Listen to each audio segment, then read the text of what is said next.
Welcome. This is Barry Jones from Angelic Wisdom, and we're here for our weekly Ascension Angel Messages for March 3rd through the 9th, 2025.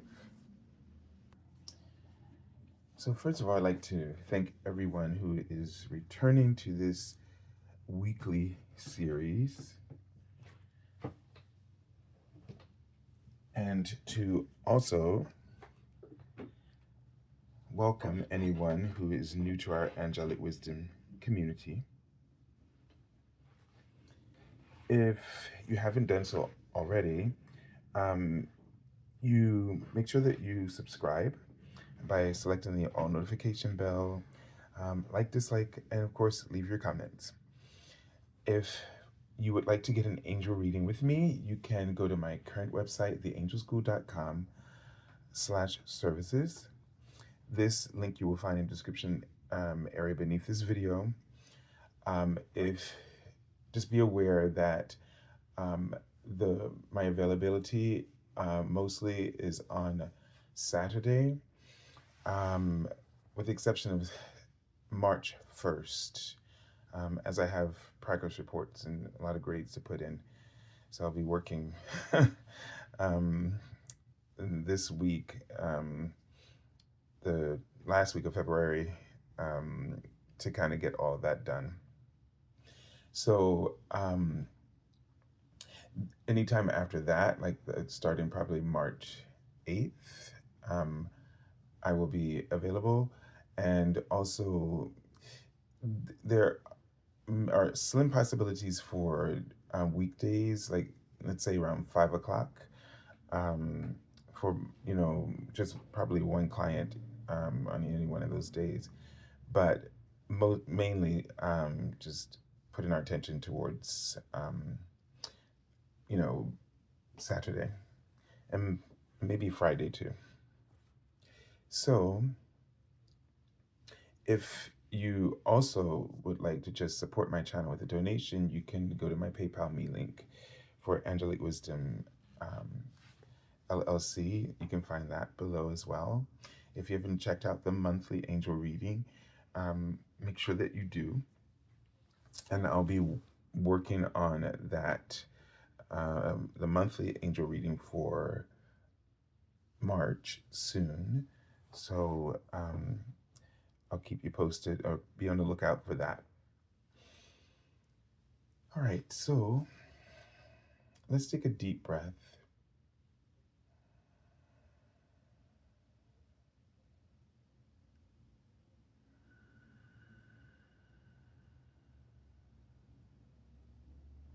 And just allow yourself to really be grounded by seeing roots growing from your Earth Star chakra, which is just beneath your feet,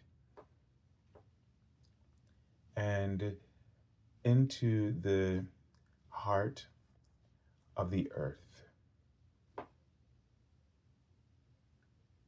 And as you connect in, just feel the extraordinary power and wisdom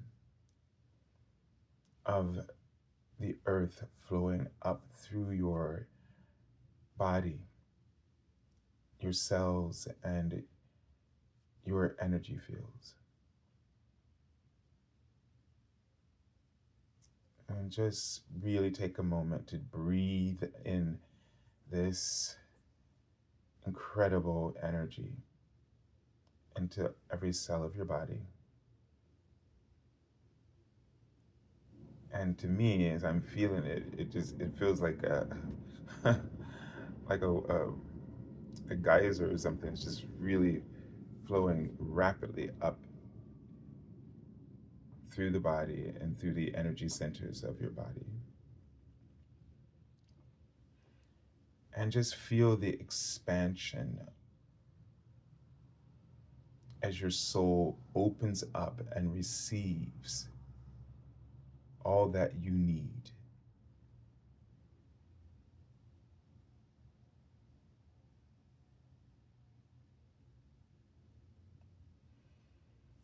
And so, as just Now, feeling the presence of your angels, calling them in to totally surround you and protect you.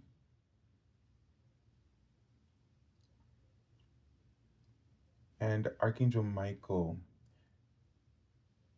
places over you a pyramid, deep blue pyramid of source truth for your total protection.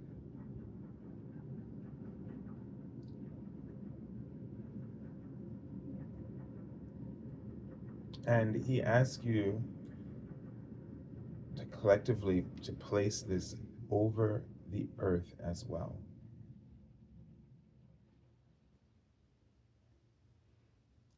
And you can place this over anyone, especially anyone who might be misusing their power. And what this will do is sort of place them in an alignment of truth and a clear awareness and understanding of their actions.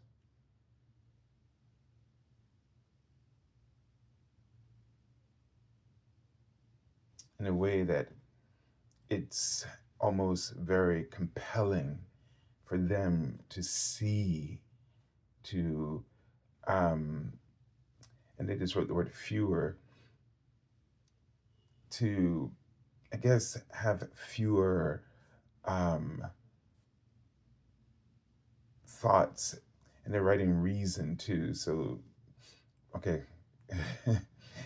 So, some in a way, what it's doing is it's not blocking them from doing anything because everyone has free will, but it's causing them to have a stronger experience of truth and clarity and alignment, and fewer of experiences of misalignment, and also helping them to have more clarity and reason, so to see the outcome and the effects of their decisions while aligning them with their core truth, not their ego. So they're writing the word alignment again, is it brings them into alignment with their core truth, that pure source truth. And they show me a third eye at the top of the pyramid. So it gives them clear sight, spiritual sight, insight into their spiritual sight.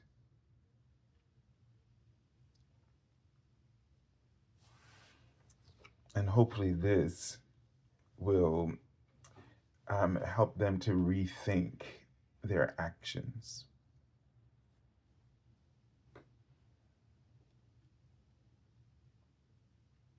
So I'm just sort of seeing this watery scene. It's sort of like I see people or souls standing around in a forest, a very sparse forest, not a very heavy or dense forest. And there is sort of water pools, on the ground, on the surface of the earth within that forest. And so it's given me a sense of some kind of healing. For some reason is the word that comes to my heart. There's a sense of healing, but they're also writing tower. So there's some kind of epiphanies that are going to come through a really deep an experience that's going to deeply connect people to their emotional reality, and also their well-being, emotional well-being.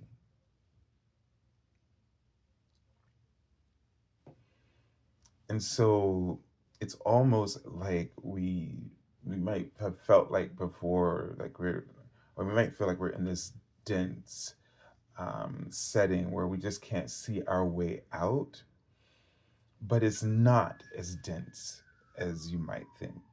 Um, they're writing that there's you know, a lot of people are very angry, and we don't like feeling these emotions, especially negative emotions, but they also are teachers. Um, they also are a part of our guidance system in the sense that they're guiding us in a direction, even if we can't see where we're going, or if we can't see it, what how it's fruitful. So when we're surrounded by a lot of intense emotions and experiences that are outside of that realm of our comfort zone, this is a powerful sign of extraordinary shifts. So that tower, that they wrote the word tower, meaning that for me, the tower card, that there is going to be something, some kind of disruption or eruption, and they're writing a breakthrough that we're all going to feel collectively experience. And when they write in front of me, it's for the best, it gives me a sense that it's not going to feel like the best, but it's for the best. And they are also writing words like enlightenment and epiphanies. So, depending on your level of clarity, um, of source truth, you will experience this tower moment in these various ways, whether it's a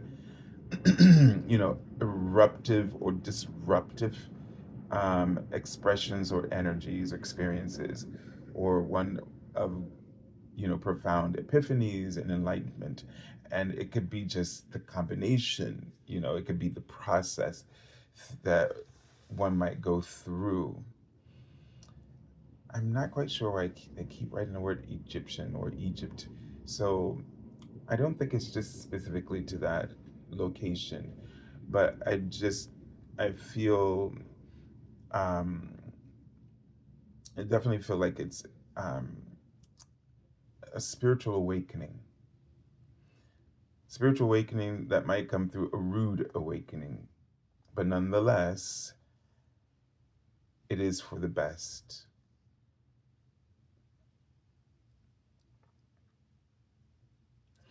We have to remember, as much as, that we're all in this together. We're not, um, and that means, in a literal sense, we're all in this together. We're creating our realities, and based on how we are handling the realities that we are creating, will determine just how much we're all in this together individually. However, no matter what, we're still all in this together. This is something that you may want to. So, there's one way of looking at this, that we've all created this together. However, there's a higher awareness and understanding that we all came in here, we all came in, incarnated in this lifetime to assist the earth in removing its injustice and imbalances. We chose to come here to correct the karma, whether we created it from other lifetimes or within this lifetime. does not really matter, because some of you didn't, this might be your first lifetime here, and you don't have anything to do with the karma of Earth, but you selected to come here to bring your extraordinary background of experience, soul experiences, to help elevate the ascension process of Earth, because Earth's ascension is our universe's ascension. And sort of like Earth is sort of taken on the responsibility of shifting the entire planet, the entire universe.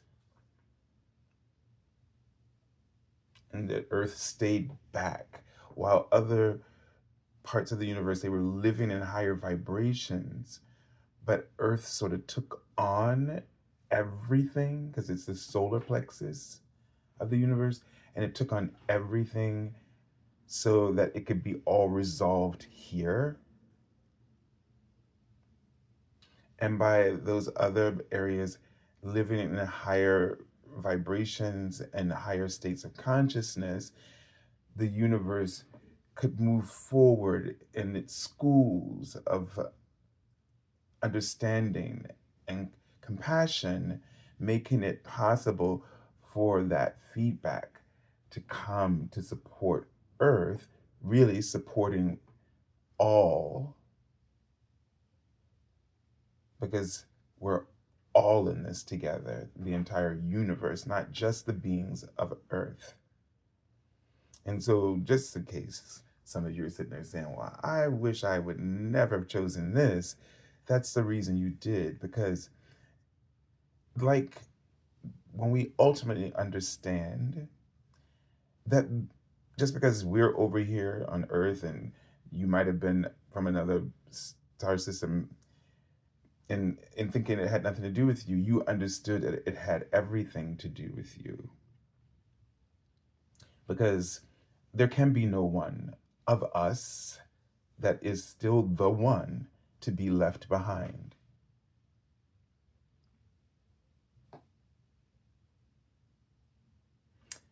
So it is difficult. And this is just a message to remind us why we're in what we're in, why we're going through the things that we're going through.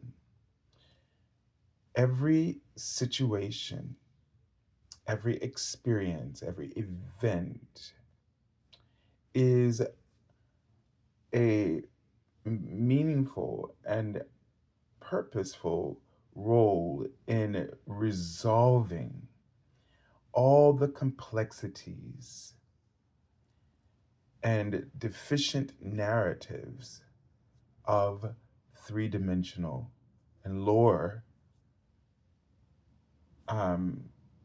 consciousness.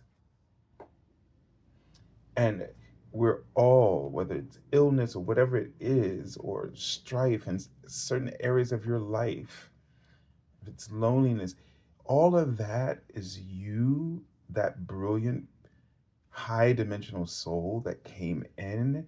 You are healing those aspects of that three-dimensional framework or mindset and bringing it, lifting it into the higher dimensions of consciousness, where those things can no longer exist.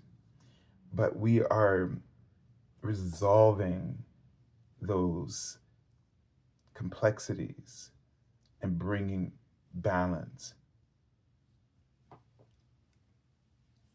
and peace ultimately to all of them. That's the mission of Earth, peace. Once Earth fulfills the mission of peace, the entire universe will, the ripple effect of this will reverberate throughout all of the higher levels of consciousness and bring a total equilibrium of vibration and frequency. So hang in there. because you are doing the extraordinary work that you have always felt you were meant to be doing. And if you've been looking in the world of accomplishments of the 3D, 3 dimensional reality, you have found yourself seeking and finding, but not finding real satisfaction. And I know you're was going to say right back to me, I'm finding no satisfaction in the crap I'm going through. And I've been through many of the crap myself. But as I was going through it, and this is why many of us who think that we are have no value, especially as light workers, because we got so much crap going on. I still got crap going on. But the thing about it is that every one of those instances is how I was able to speak to you. And when you see that you've been doing the same thing, that you've been taking your story, taking your pain and your wounds, and you've been uplifting others, that is the joy. That is really the joy.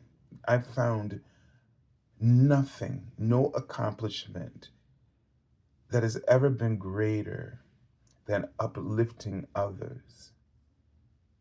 And you can do that in everything that you do, whether it's art, whether it's your work and the real purpose of your work, when you don't allow yourself to get distracted by the ambitions of our employers, etc., or their fear when they start, needing data and needing to prove, the bottom line, like just it's examples so you understand what I'm saying, like in education. I mean, it's they're just everything's data, data, data. They have they have to have proof that they're doing something now in order to prove that they're worthy of their roles. And it's very unsatisfying, because it causes you to overlook the true reason for education.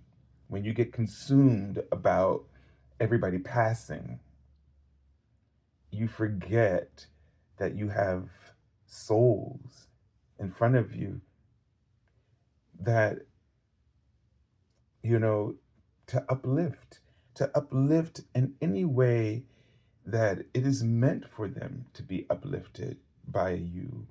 We can't do anything more, and that's not giving up, but we can't do anything more than what we're supposed to do for them. If we focus on what we're supposed to do in any area of our life, in any profession, then we'll find that joy. And the recipient will find that joy that they've gotten from you more satisfying, more profound and healing, and sort of like um, igniting a fuel or fire in their souls that they won't be able to extinguish or even control. They'll just have to enjoy the ride. And, you know, the aspirations of the universe are not minuscule. They're not, well, that's not the best way to say it. They don't, they're not low standards. It's actually the reverse. The, the, the 3 dimensional standards that we think are high are actually low, because they ask us to have less engagement with our souls. So it was so interesting yesterday. I was teaching my sixth grade class to sing harmonies. It just, you know, didn't plan it, but we've been working on, notes on the staff, and my next lesson was going to be, major and triads and major and minor chords. And so we had for Christmas, we did the children's version of the Messiah, and at the end there was four parts. The whole piece was like two parts, but the end of the Hallelujah chorus was like four parts, and I kept rehearsing it, and they just couldn't do it. So, but it was still fine. Left it alone. And then, of course, I started thinking, how could I get them to do this? Because it's something that was natural for me as a child because of my family. We always sang in harmony, and everybody just improvised and made it up, and it was beautiful. So I never had a problem with harmony. Anyway, so I decided to attempt it again because it just felt right. And the triad, and a couple of my boys' voices had changed in sixth grade already. So long story short, I just had them do a one chord and a four chord, and then I decided to just let them do his mantra back and forth. And at first it was just like the pitch, the tuning was just not there. But as we kept doing it, and they relaxed their minds and their souls, and it became, it was so beautiful that, and so eloquent, and that's just a terrible word to explain something that was extraordinary, but you get it, that my heart just cracked open, and I almost lost control of my emotion, and it was that profoundly healing. But one of my students who's been doing this for a long time in a professional choir, he felt it too. But the rest of them, like, no, I don't feel anything. And that's the point I'm kind of getting at. We're already doing beautiful and extraordinary things. But the world that we live in is always telling us whatever our good is, it's never enough. So when you feel that connection with your soul and the universe is bursting with love through you because of you tapped in, and then somebody else comes along and says, that's not good enough.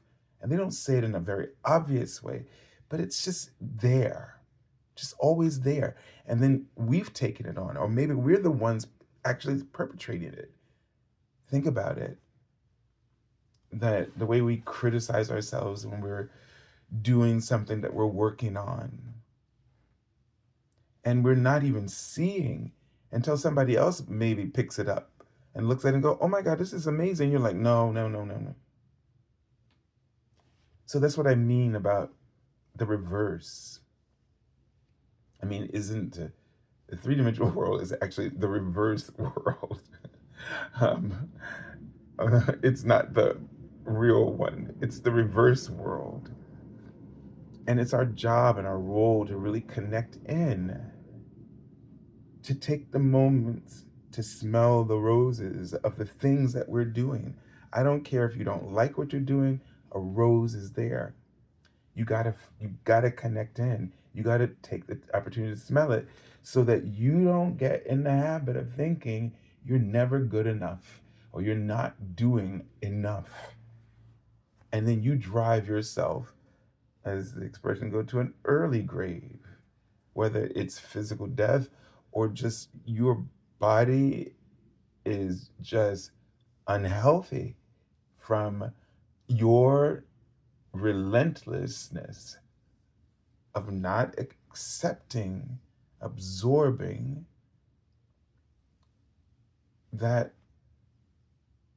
eloquent, gracious moment of that kind of love that we experience when we do something beautiful and extraordinary. All right, so let's take a look at the archangel that we're working with. And it's Archangel Purlimiek. He's the archangel of nature. and that's interesting. It says, let nature soothe you, serve the nature kingdom. And this card here, I'm always watching this card, the extraordinary green, right? It's just that, like the grass, natural, breathing in. And nature is sort of that, was placed here for us to sort of distract us from that three-dimensional upside down world, to help keep us right side up in this, you know, dueling mindset and lower energies. It has the vibration to uplift us and inspire us. And when we tend to it in some way, when we cherish it or honor it in some way, an everyday part of our life kind of thing, we stay in harmony, in sync with the right side of reality, the one that comes from eternal oneness. And it is in that reality that we want to plant our seeds. We don't want to keep planting seeds in that reversed reality, because that's the one that keeps bringing us the unlimited impossibilities instead of the unlimited possibilities. In the universe knows that all things are possible. But in the three-dimensional mind of an ego, it only believes in what is not possible. It focuses you on what is not possible so that you become diminished. It is the gradual death, that the ego sort of keeps perpetrating, or causing us to draw all of our attention to that, and we feed that. But if you were to just meditate on nature, the sense I'm getting from them is that your soul would rejuvenate itself, would start to become more alive to you, and that eternal aspect of you would flow through your cells and flow through your consciousness and become your reality. So that everything that you touch, everything that you invest yourself in, grows effortlessly, because it grows with your faith, not your worry.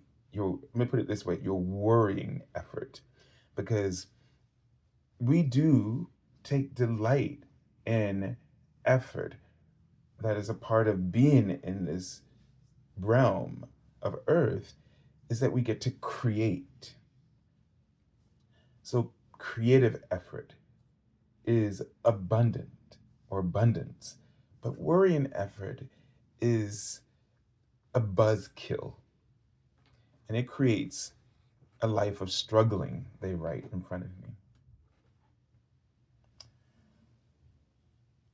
So being in service to the nature kingdom allows you, being in service to the nature kingdom allows you to focus on life and abundance and eternal life. Where in eternal life, you have the time, you have the awareness, not time, but always the awareness of the beauty and the all the other the experiences of the senses of that rose, of energy, as well as the joy of creating what you've accomplished. All right, so these cards were laid down from right to left again. It's been consistent mostly. So let's reflect on this reading for ourselves in a personal way, an inner reality. Discovering what that inner reality really truly is, because that's the right side up world. But sometimes it gets tainted because we allow the outer reality, the upside down one, to take over and suppress that. So here we have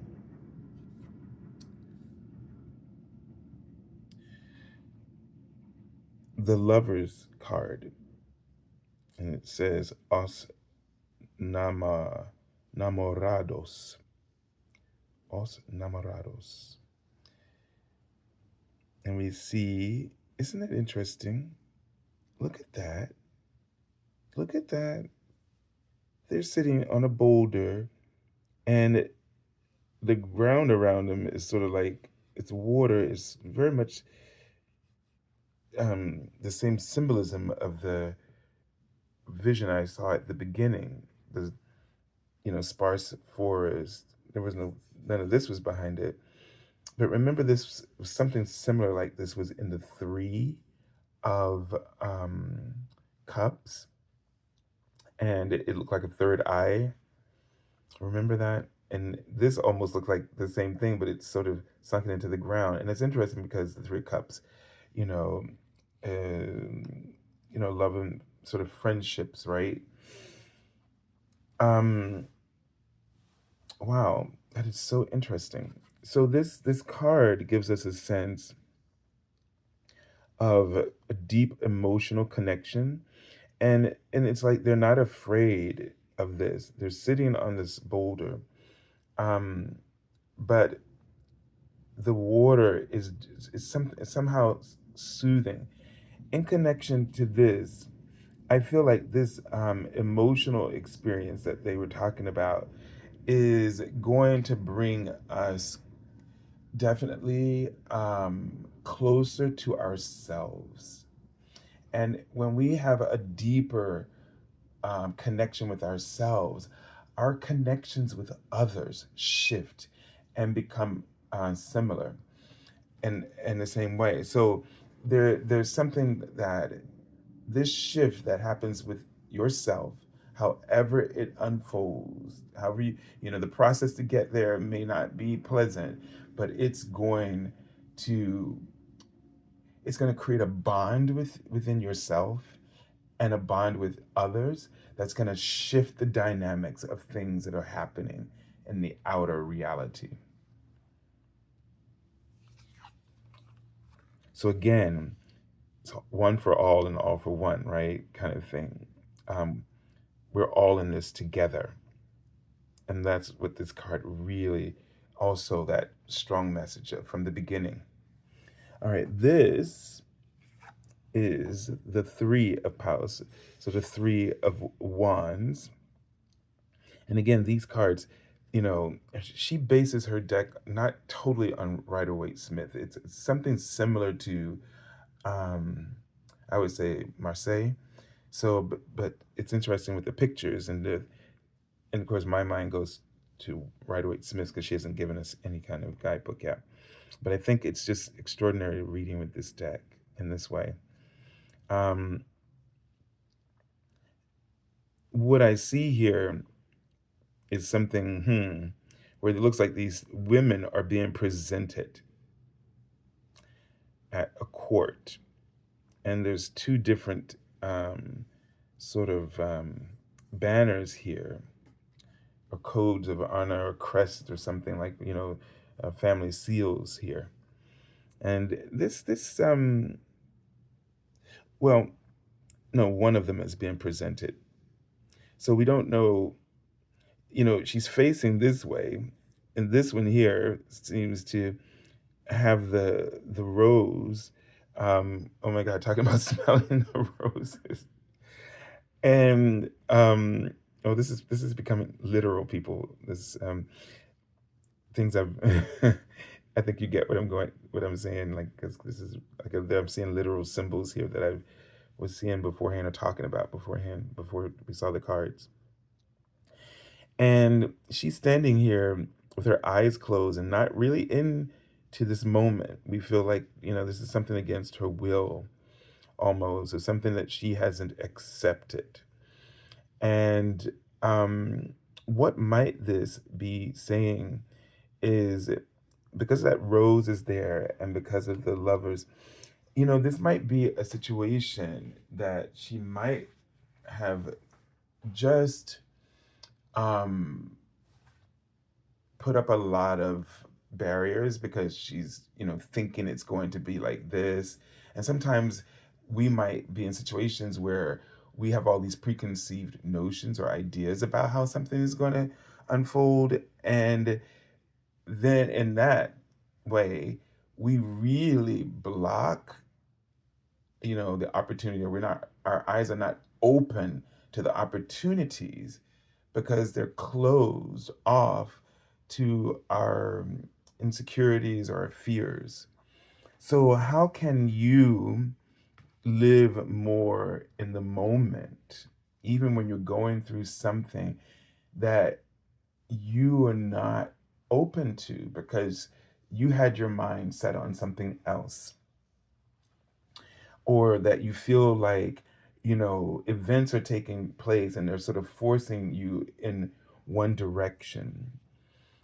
This is a time for us to trust the universe and to trust our soul, that we go nowhere that we are not meant to go, and that we're going to get something out of it that we weren't expecting. And we still have free will to make the decision that's right for us. The universe will always back that up.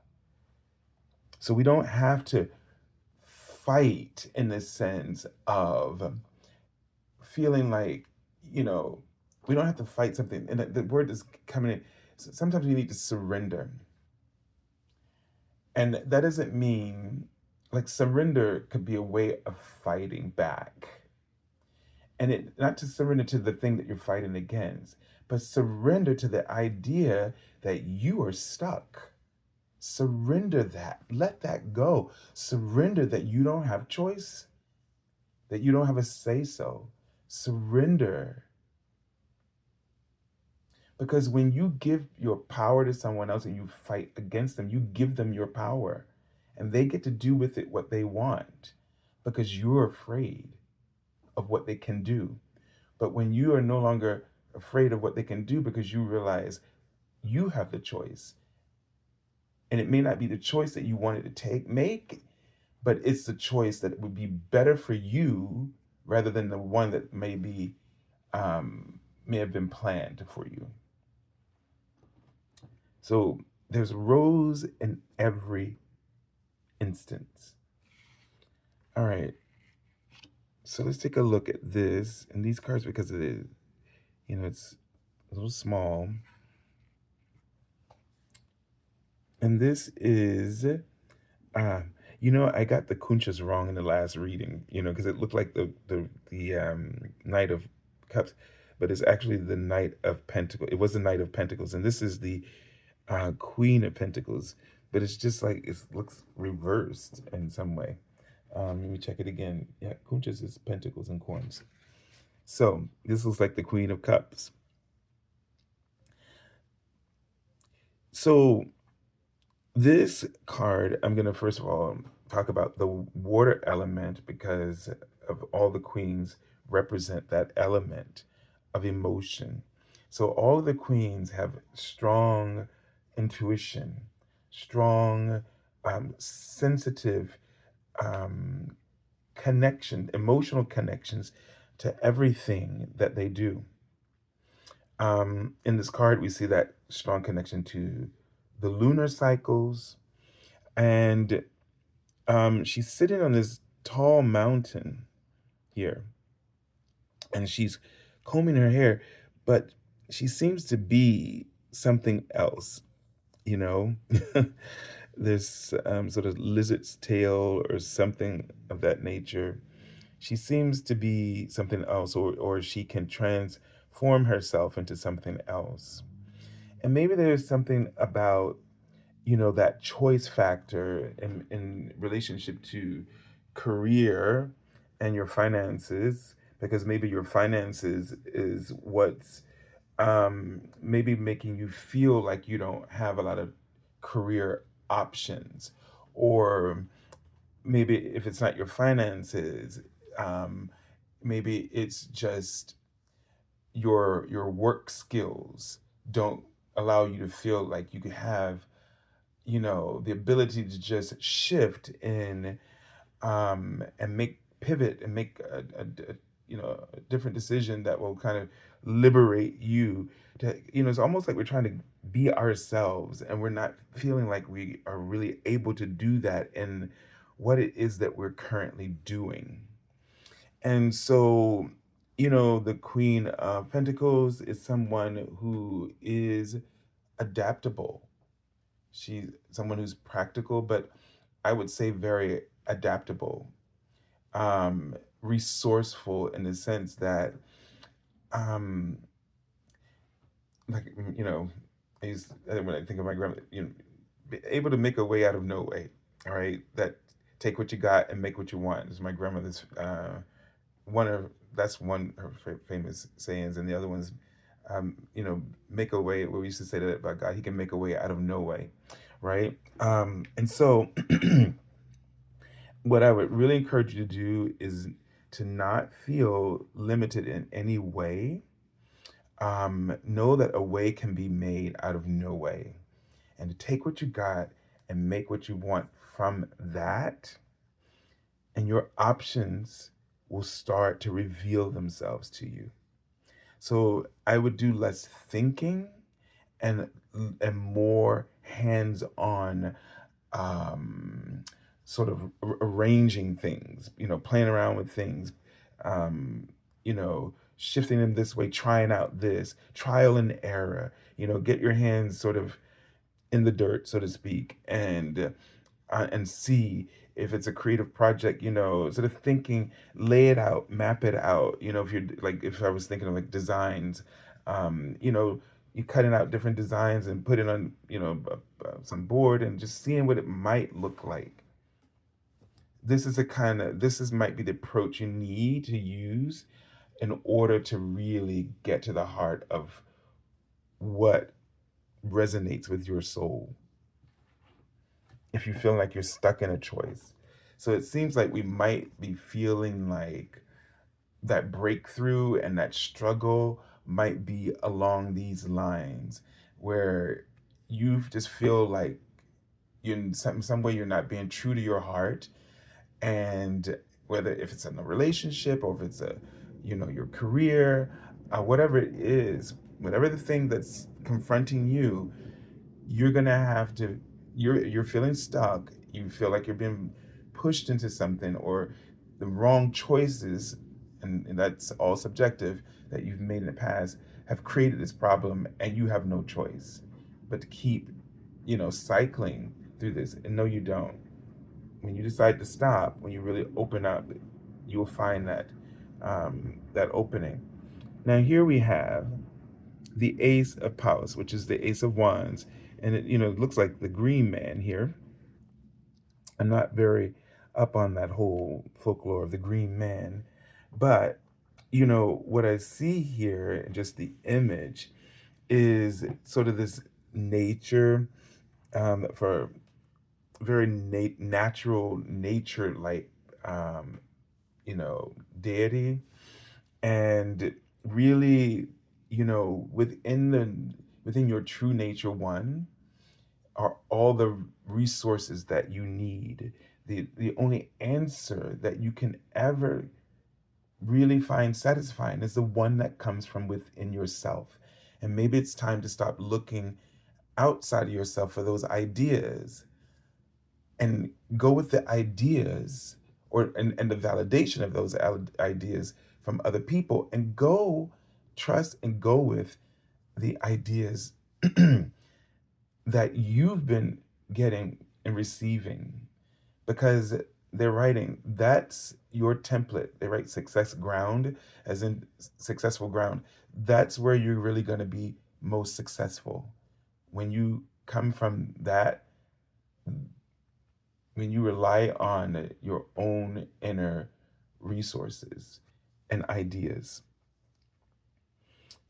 getting in touch with nature, getting in sync with the rhythm of nature and the cycles of nature, aligning your body with its beauty, just sitting and breathing and watching whatever aspect of nature captures your attention intentionally. It could be a horse, it could be a bird, it could be a leaf, or it could be the bark on the tree, it could be the grass, it could be the wind blowing through, or any of the elements.